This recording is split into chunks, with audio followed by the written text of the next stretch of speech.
فيها وفضلها، والمنتخب عندنا فوق الجميع، صح ولا لا؟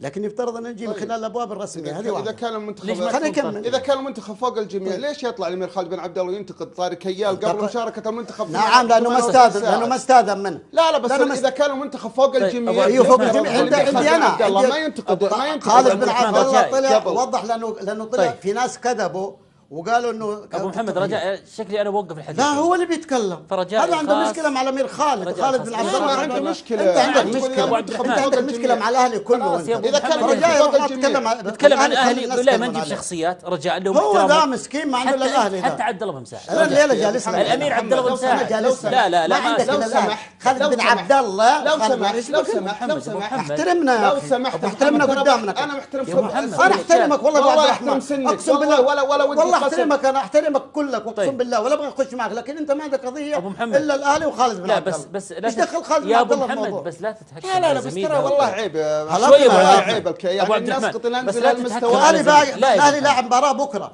ويتكلم على الاهلي بهذا الشكل. بس الامير عبد الله بن مساعد انت بعد نفس الكلام. انا تكلمت بادله. لا الامير عبد الله بن مساعد الامير خالد بن عبد الله له تكلم